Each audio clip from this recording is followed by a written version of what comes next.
अगर मुझको न चाहो तो कोई बात नहीं, तुम किसी और को चाहोगे तो मुश्किल होगी। राष्ट्रीय जनता दल ये पार्टी वैसे तो मुख्य रूप से बिहार की है, लेकिन इसका डंका पूरे देश में बोलता है।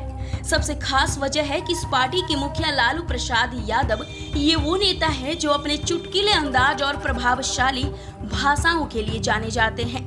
लेकिन लालू प्रसाद ने जब राष्ट्रीय जनता दल यानी आरजेडी का गठन किया था, तब उनका दमखम इतना था कि उस वक्त के बड़े बड़े नेता भी लालू यादव की काट नहीं तलाश पाए थे। आरजेडी का गठन 5 जुलाई 1997 को हुआ था। बिहार की इस पार्टी की स्थापना दिल्ली में हुई थी।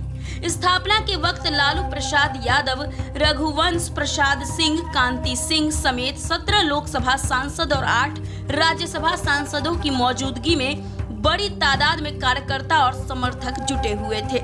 स्थापना के साथ ही लालू प्रसाद यादव को पार्टी का अध्यक्ष चुना गया और सजायाफ्ता होने के बावजूद वो आज भी पार्टी के राष्ट्रीय अध्यक्ष पद पर तैनात है। इस तरह दिल्ली में आरजेडी का गठन हुआ। हालांकि इम्पोर्टेंट ये नहीं है कि आरजेडी का गठन कब हुआ, इम्पोर्टेंट ये है कि आरजेडी का गठन क्यों हुआ। दिलचस्प बात यह है कि आज लालू यादव जिस कारण जेल में थे, आरजेडी के गठन की असली वजह भी वही थी। इस पूरी कहानी को समझने के लिए थोड़ा पीछे जाना पड़ेगा और लालू प्रसाद की राजनीति को समझना पड़ेगा। 11 जून 1948 को लालू प्रसाद यादव का जन्म बिहार के गोपालगंज में हुआ था, जहां से उन्होंने रायसीना तक का सफर तय किया। लालू के इस सफर का आगाज पटना यूनिवर्सिटी में हुआ था। यहीं से उन्होंने एलएलबी की पढ़ाई की और यहीं से छात्र संघ अध्यक्ष पद पर रहते हुए वो जेपी आंदोलन से जुड़ गए।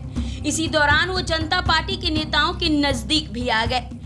इसका नतीजा ये हुआ कि 29 साल की उम्र में ही वह लोकसभा सांसद बन गए। लालू यादव ने 1977 के आम चुनाव में भारतीय लोकदल के टिकट पर चुनाव जीता था। आपातकाल के चलते कांग्रेस विरोधी लहर चली और केंद्र में मोरारजी देसाई के नेतृत्व में जनता पार्टी के गठबंधन वाली सरकार बन गई। 2 साल बाद ये सरकार गिर गई और जनता दल भी बिखर गया। केंद्र में कांग्रेस की वापसी हो गई। लालू यादव ने भी अपना खेमा चुन लिया और उन्होंने 1980 में बिहार विधानसभा चुनाव में उतरकर क्षेत्रीय राजनीति पर फोकस कर लिया। 1985 में लालू विधानसभा में नेता विपक्ष बने। दूसरी तरफ केंद्र की राजनीति ने फिर करवट ली और वीपी सिंह के नेतृत्व में जेपी के वक्त से दलों को जुटाकर जनता दल का गठन किया गया। इसी बीच बिहार में 1989 में भागलपुर के दंगे हुए और लालू यादव खुद को सेकुलर छवि के नेता के रूप में स्थापित करने में कामयाब हो गए। इसका नतीजा ये हुआ कि जब 1990 में बिहार के बीजेपी के सहयोग से जनता दल की सरकार बनी तो मुख्यमंत्री पद को लेकर बात ठन गई।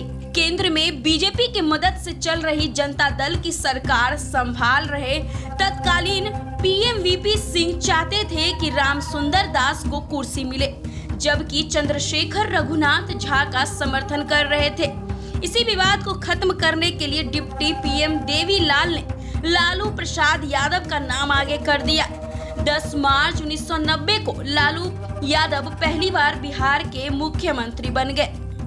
पुनः श्री आडवाणी जी से अपील करना चाहता हूं, अपनी यात्रा को स्थगित कर दें। स्थगित करके वो दिल्ली वापस चले जाएं। देश हित में अगर इंसान ही नहीं रहेगा, इंसान नहीं रहेगा तो मंदिर में घंटी कौन बजाएगा या कौन बजाएगा? जब इंसानियत पर खतरा हो, इंसान नहीं रहेगा तो मस्जिद में इबादत कौन देने जाएगा?